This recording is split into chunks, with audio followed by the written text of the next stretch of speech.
Bonsoir à tous et soyez les bienvenus sur cette chaîne bénie. Que la paix du Seigneur Jésus-Christ soit avec vous. Il existe une vérité spirituelle que beaucoup de croyants préfèrent éviter. On peut parler de Dieu, chanter, prier, aller à l'église chaque semaine, et pourtant ne jamais avoir réellement laissé Dieu transformer notre cœur. C'est inconfortable à entendre, n'est-ce pas? Mais laisse-moi te poser une question honnête. Et si ta foi était visible, mais pas vivante? Peut-être que tu crois sincèrement, peut-être même que tu aimes Dieu. Mais au fond, as-tu déjà remarqué que certaines choses en toi ne changent jamais vraiment? Les mêmes réactions, les mêmes blessures, les mêmes luttes qui tournent en boucle. Beaucoup vivent une foi qui rassure la conscience, mais qui ne transforme pas la vie. Une foi qui s'exprime en mots, en habitudes, en traditions, mais qui ne descend jamais profondément dans le cœur. Cette vidéo n'est pas là pour accuser, ni pour juger qui que ce soit. Elle est là pour faire quelque chose de beaucoup plus important. Nous aider à nous examiner avec sincérité devant Dieu. Parce que le plus grand danger spirituel, ce n'est pas de rejeter Dieu, c'est de penser qu'on le connaît vraiment, alors qu'on ne l'a jamais laissé nous changer. Aujourd'hui, on va voir 10 signes profonds qui peuvent révéler une foi extérieure, une foi d'apparence, sans transformation intérieure réelle. Reste bien jusqu'à la fin, parce que les derniers points sont souvent ceux qui touchent le plus personnellement. Et si tu veux grandir dans une foi authentique, abonne-toi à la chaîne Grâce Infinie, laisse un like et partage cette vidéo avec quelqu'un qui désire une relation plus vraie avec Dieu. Signe 1. Tu parles souvent de Dieu, mais tu passes peu de temps avec lui. Parfois, on peut parler de Dieu avec une telle facilité que tout le monde pense que notre relation avec lui est profonde. Les mots sortent naturellement. Les versets viennent rapidement à l'esprit. On sait quoi dire, quand le dire, comment le dire. Spirituellement, tout semble en place, du moins en apparence. Mais il existe une différence silencieuse, presque invisible, entre parler de Dieu et marcher réellement avec lui. Tu peux aimer discuter de sujets spirituels, partager des messages inspirants, commenter des prédications, donner des conseils bibliques autour de toi. Tu peux même être vu comme quelqu'un de fort dans la foi. Pourtant, dans le secret, là où personne ne regarde, il n'y a presque rien. Pas de moment seul avec Dieu, pas de cœur ouvert, pas de conversation honnête dans la prière. Et c'est là que tout se joue. Parce que la relation avec Dieu ne se mesure pas au volume de paroles spirituelles que tu prononces, mais au temps réel que tu passes en sa présence. Pas en public, pas devant les autres, mais dans ces instants calmes où tu n'as rien à prouver, rien à montrer, rien à performer. Il est tellement plus facile de parler de Dieu que de s'arrêter pour l'écouter. Plus facile de débattre d'un verset que de laisser ce verset te corriger. Plus facile de publier une pensée inspirante que de s'agenouiller seul, dans le silence, et dire « Seigneur, montre-moi ce qui ne va pas en moi ». On peut connaître le vocabulaire de la foi sans connaître la voix de Dieu. On peut expliquer la prière sans vraiment prier. On peut encourager les autres à chercher Dieu, tout en vivant soi-même à distance. La vraie intimité avec Dieu est discrète. Elle ne fait pas de bruit, elle ne cherche pas à être vue. Elle se construit dans la régularité, dans la sincérité, dans ces moments où ton cœur parle sans masque. Là où tu ne récites pas des phrases religieuses, mais où tu ouvres vraiment ce qui te pèse, ce qui te blesse, ce qui te fait peur. C'est dans le secret que la foi devient vivante. C'est dans le silence que la relation devient réelle. Alors pose-toi honnêtement cette question. Quand personne ne te voit, quand il n'y a ni musique, ni prédication, ni ambiance spirituelle, est-ce que tu cherches encore Dieu? Est-ce que tu prends du temps pour lui parler comme à quelqu'un de proche? Ou est-ce que ta foi existe surtout quand elle peut être entendue par les autres? Parler de Dieu peut impressionner les hommes. Marcher avec Dieu transforme le cœur. Signe 2. Tu assistes aux réunions spirituelles, mais tu évites la remise en question. Il y a des chaises d'église qui connaissent ton poids, mais ton cœur, lui, n'a presque jamais bougé.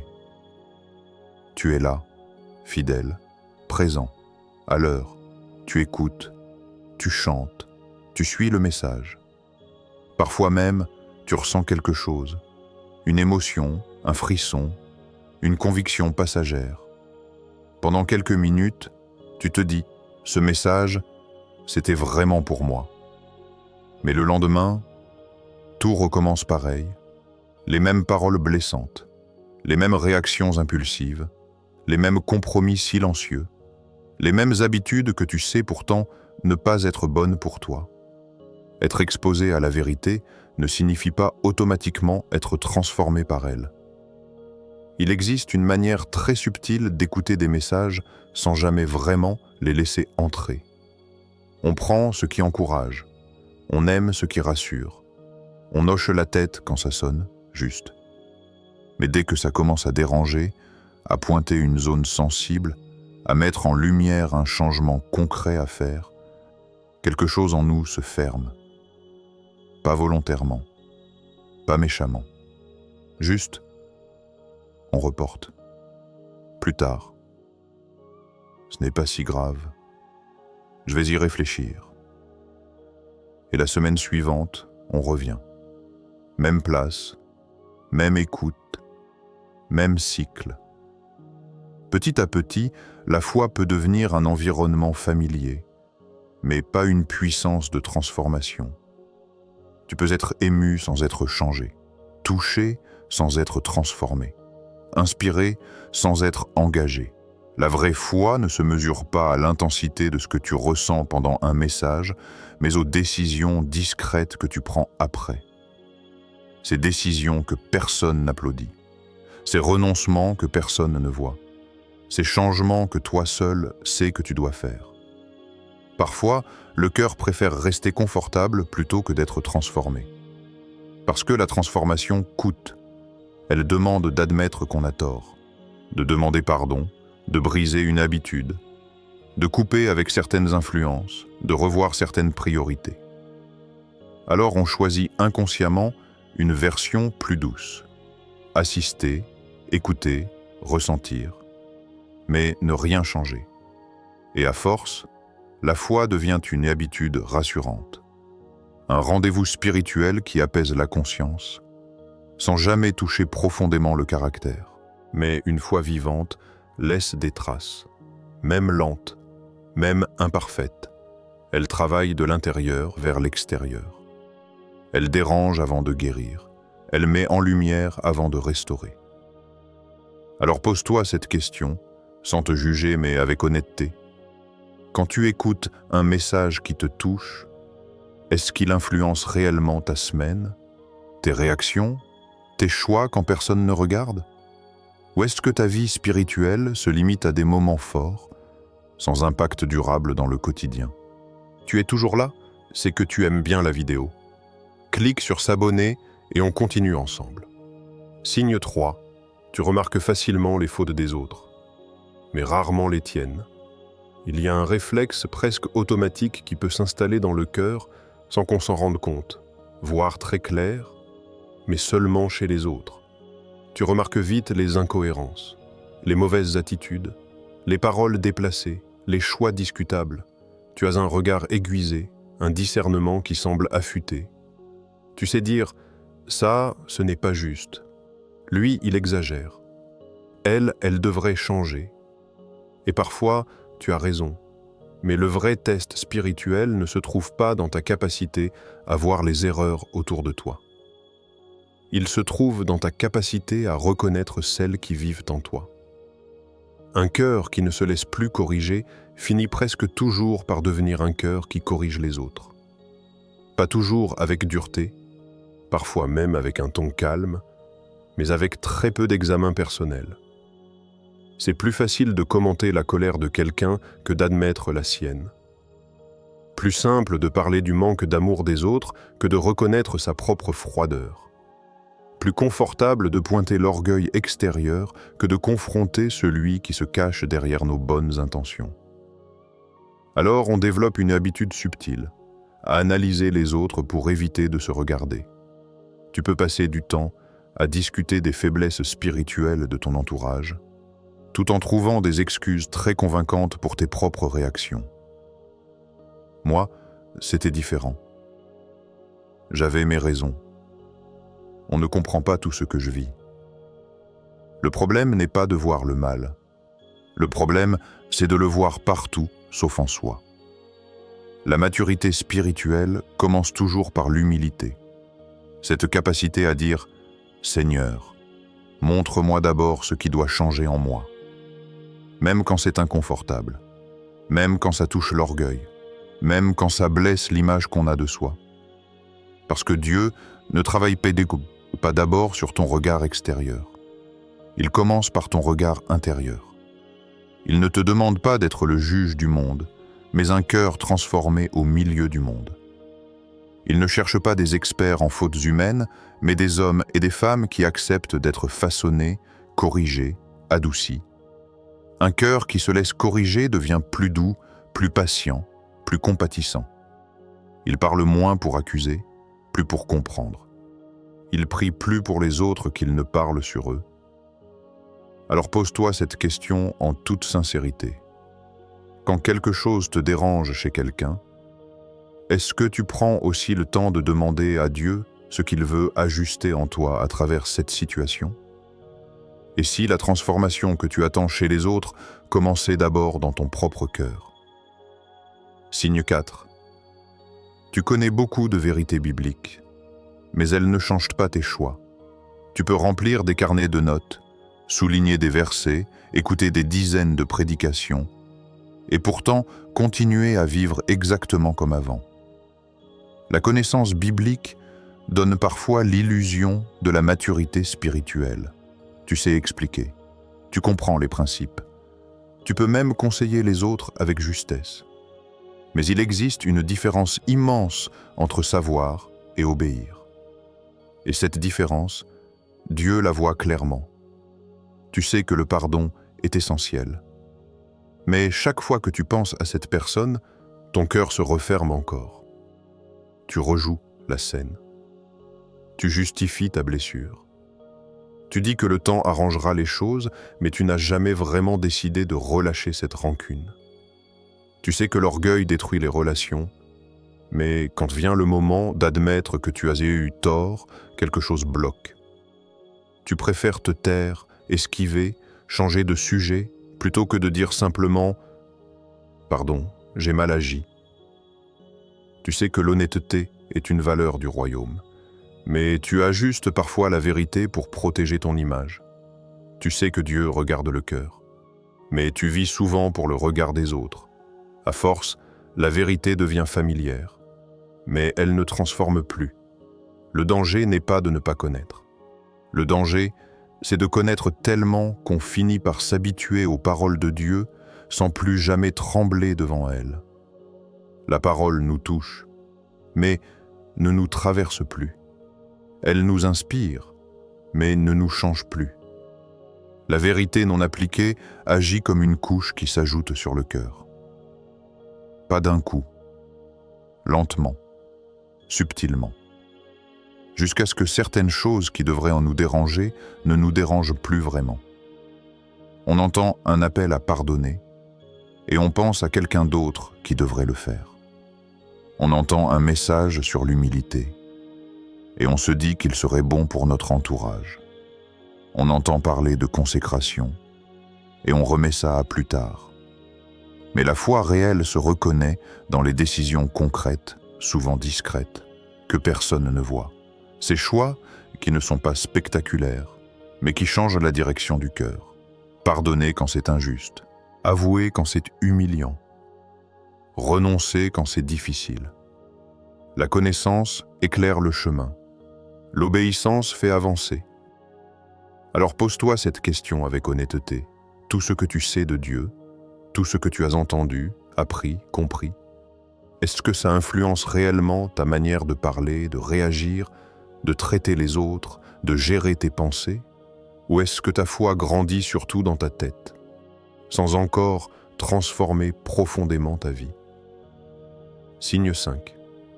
Tu cherches surtout ce que Dieu peut te donner. Il y a une question silencieuse qui révèle beaucoup de choses sur notre relation avec Dieu. Pourquoi est-ce que je le cherche vraiment? Est-ce que tu viens vers Dieu comme on vient vers une source? Ou comme on vient vers une personne? Quand tout va bien, que les choses avancent, que les portes s'ouvrent, que les prières semblent exaucées, la foi paraît forte, naturelle, presque évidente. Tu remercies. Tu parles de la bonté de Dieu. Tu ressens sa présence avec joie. Mais dès que le silence s'installe, que les réponses tardent, que les problèmes persistent, quelque chose change. La motivation diminue. La prière devient plus rare. L'enthousiasme baisse.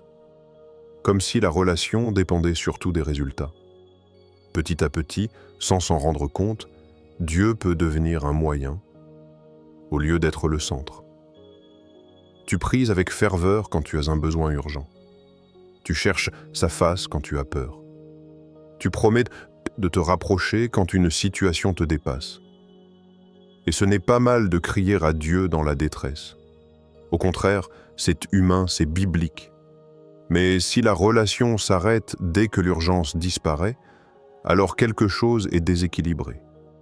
Aimer Dieu uniquement pour ce qu'il donne rend la foi fragile. Parce que les saisons changent.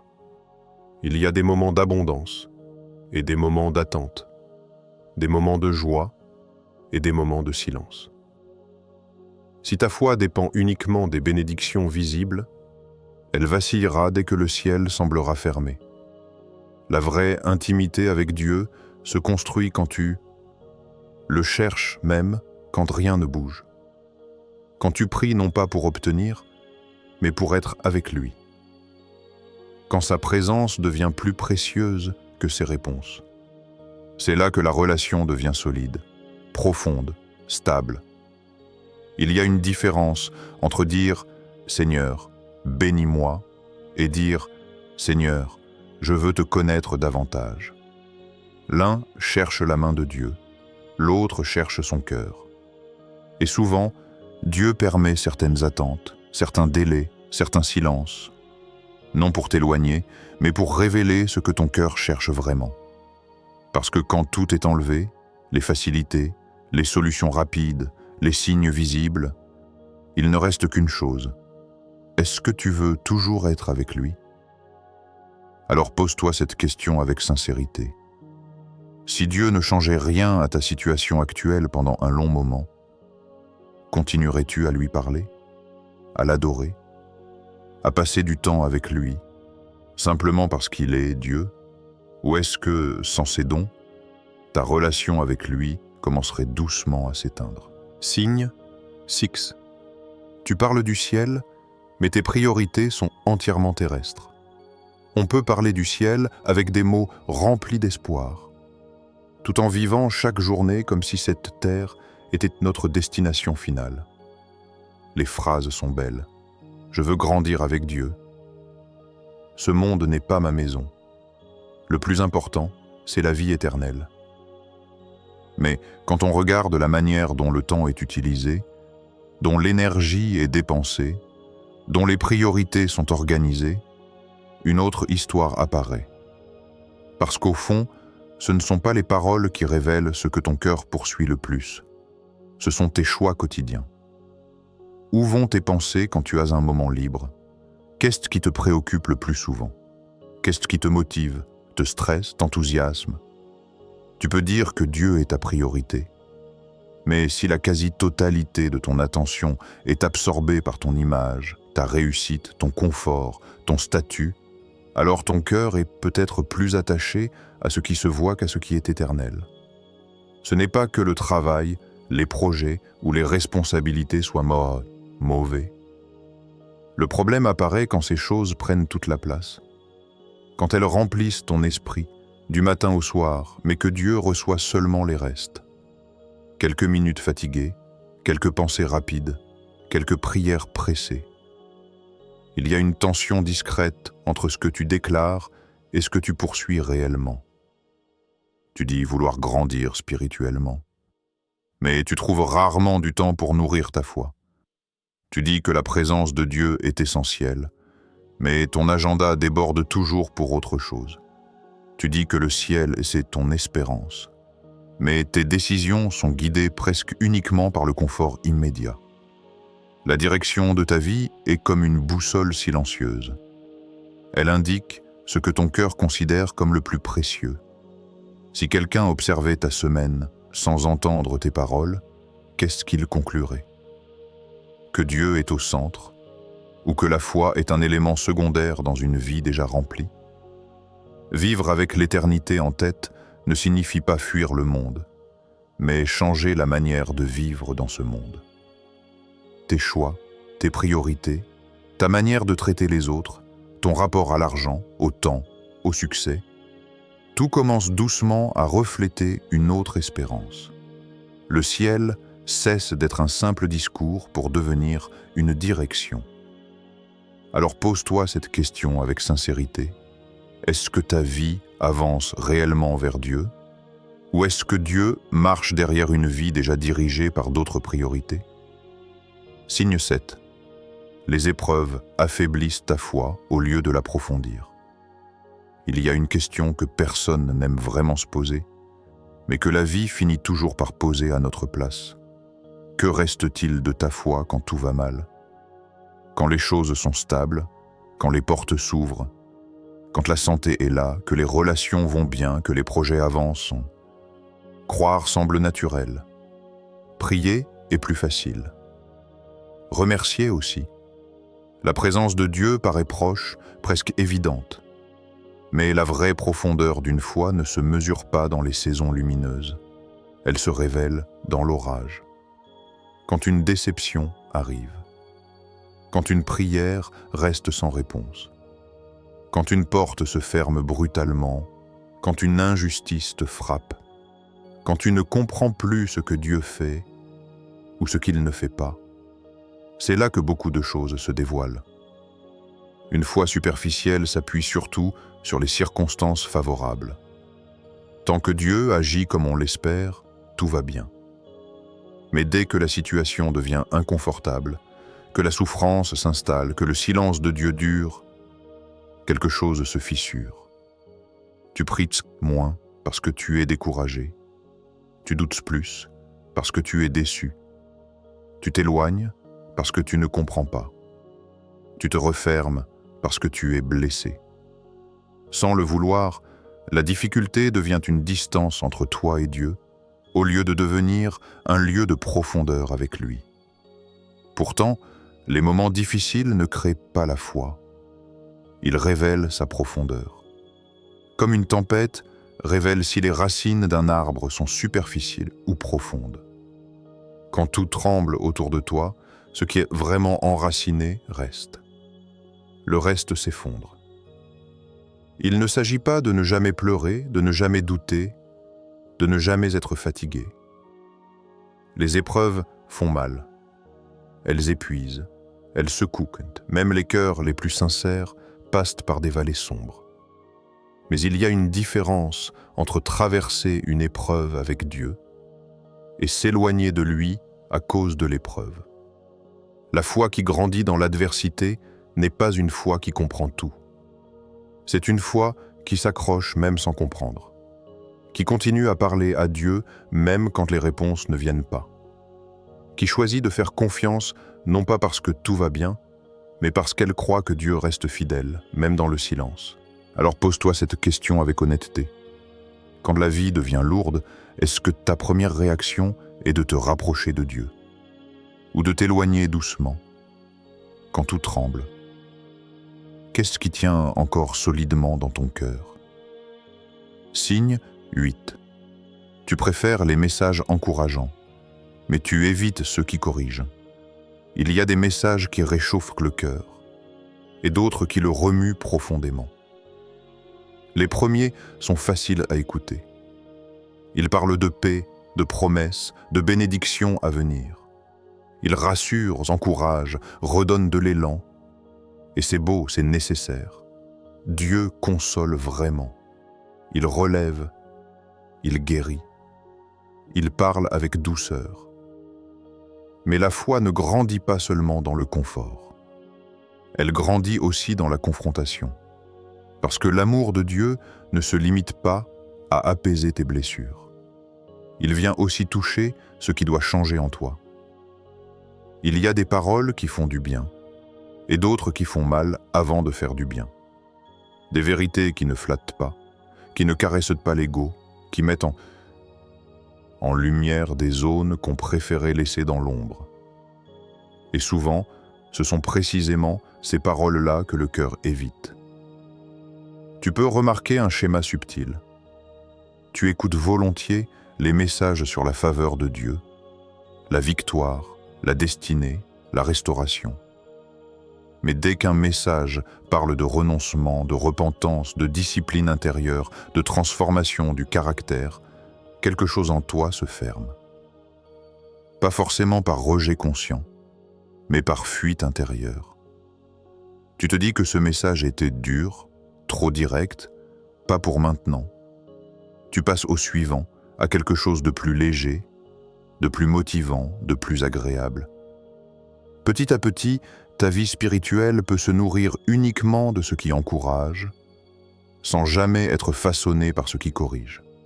Pourtant, un cœur qui refuse la correction finit par stagner. Il reste dans les mêmes réactions, les mêmes faiblesses, les mêmes blocages. Il veut la main de Dieu qui bénit, mais évite celle qui façonne. La correction n'est pas le contraire de l'amour. Elle en est une preuve. Comme un parent qui ne laisse pas son enfant grandir sans limite, Dieu ne nous laisse pas évoluer sans ajustement. Il montre ce qui doit être guéri, changé, abandonné, non pour nous écraser, mais pour nous rendre plus libres, plus vrais, plus forts intérieurement. Les paroles qui dérangent sont parfois celles qui ouvrent les portes les plus profondes. Alors pose-toi cette question sincère. Quand une vérité te met mal à l'aise, est-ce que tu prends le temps de demander à Dieu ce qu'il veut te montrer? Ou est-ce que tu préfères chercher un message qui te fera oublier cet inconfort? Et si la prochaine étape de ta croissance se cachait justement derrière ces paroles que tu évites d'entendre? Signe 9. Tu te compares aux autres pour te rassurer. Il y a une manière très subtile de se sentir en paix avec sa vie spirituelle, sans réellement grandir. Se comparer aux autres. La comparaison peut donner un faux sentiment de sécurité. Tu regardes autour de toi et tu trouves toujours quelqu'un qui prie moins, qui chute plus souvent, qui semble moins engagé, moins discipliné, moins sérieux. Et sans le dire ouvertement, ton cœur murmure « Finalement, ça va. Je ne suis pas si mal. » Et pendant un moment, ça rassure. Mais cette paix est trompeuse, parce qu'elle ne repose pas sur une vraie transformation, seulement sur une comparaison avantageuse. La vie spirituelle n'est pas une course où l'objectif est d'être devant quelqu'un d'autre. Pourtant, on peut tomber dans ce piège sans même s'en rendre compte. On mesure sa fidélité en regardant celle des autres. On évalue son niveau d'engagement en se basant sur la moyenne autour de nous. Alors on baisse inconsciemment les standards, pas ceux de Dieu, ceux qu'on s'impose à soi-même. Je prie quand même plus que beaucoup. Je suis quand même plus impliqué que la plupart. Au moins, je ne fais pas certaines choses. Et pendant qu'on se rassure, on arrête de progresser. La comparaison détourne ton regard de l'essentiel. Elle t'empêche de voir les zones où Dieu veut encore travailler en toi, parce que tu es occupé à observer les manques des autres. Elle nourrit parfois un orgueil discret, une satisfaction silencieuse, qui bloque la fin de grandir davantage. Mais la référence n'a jamais été les autres. Tu ne seras jamais appelé à ressembler à la moyenne autour de toi. Tu es appelé à ressembler à Christ. Et face à lui, la comparaison avec les autres perd tout son sens. Ce n'est plus « suis-je meilleur que quelqu'un ?» C'est « suis-je en train de devenir plus patient qu'avant, plus aimant, plus humble, plus vrai ?» La croissance spirituelle est personnelle, silencieuse, profonde. Elle ne se nourrit pas de supériorité, mais d'humilité. Elle naît quand tu oses dire « Seigneur, même si les autres ne changent pas, moi je veux continuer à avancer avec toi. » Alors pose-toi cette question honnêtement. Quand tu penses à ta vie spirituelle, est-ce que tu te compares pour te rassurer? Ou est-ce que tu te regardes à la lumière de Christ pour continuer à grandir? Parce qu'on peut sembler stable en regardant les autres, tout en étant immobile face à l'appel de Dieu sur sa propre vie. Signe 10. Ta vie ne montre pas de transformation visible. Il y a une question simple, mais puissante, qui traverse toute la vie spirituelle. Est-ce que quelque chose change vraiment en moi avec le temps? La foi authentique laisse des traces. Pas forcément spectaculaires, pas forcément visibles en quelques jours, mais réelles, progressives, profondes, comme une graine qui pousse sous terre avant de percer la surface. Tu peux dire que tu crois depuis des années. Tu peux te souvenir du moment où tu as commencé à t'intéresser à Dieu, à prier davantage, à chercher une direction spirituelle. Mais si tu regardes ton caractère aujourd'hui, est-il différent d'avant? Es-tu un peu plus patient qu'il y a 5 ans? Un peu plus doux dans tes paroles? Un peu plus honnête avec toi-même? Un peu plus capable de pardonner? Un peu plus sensible aux besoins des autres? Ou est-ce que les mêmes réactions dominent encore? La même colère rapide, le même orgueil qui refuse de plier, la même dureté dans certaines relations, les mêmes habitudes qui te tirent vers le bas. La transformation spirituelle ne signifie pas devenir parfait. Elle signifie devenir progressivement différent. Quelqu'un qui marche vraiment avec Dieu peut encore tomber, lutter, traverser des saisons difficiles. Mais sur la durée, il y a un mouvement, une évolution, des zones qui s'adoucissent, des réactions qui changent, des priorités qui se réalignent. Même lentement, quelque chose bouge. La foi vivante agit comme une lumière qui révèle, puis comme une main qui façonne. Elle travaille de l'intérieur, souvent dans le secret, bien avant que les autres ne voient quoi que ce soit. Mais avec le temps, les fruits apparaissent. Pas pour impressionner, pas pour se glorifier, simplement parce que la présence de Dieu laisse une empreinte sur un cœur qui s'ouvre à lui. Si, au contraire, les années passent et que rien ne change vraiment, ni ta manière de parler, ni ta manière d'aimer, ni ta manière de réagir, ni ta manière de choisir, alors il est normal de se poser une question honnête. Pas pour se décourager, pas pour se condamner, mais pour se réveiller, parce qu'une foi qui n'influence pas le caractère, qui ne touche pas les relations, qui ne transforme pas les attitudes, risque de rester au niveau des mots, des émotions, des habitudes. Alors prends un instant pour regarder en arrière, pas avec dureté, avec sincérité. Ta vie porte-t-elle les traces d'un cœur que Dieu est en train de transformer? Ou est-elle restée presque identique, simplement avec un vocabulaire plus spirituel? Si certains de ces points t'ont touché, respire. Cette prise de conscience n'est pas une condamnation, c'est une invitation. Une invitation à sortir d'une foi automatique pour entrer dans une relation vivante.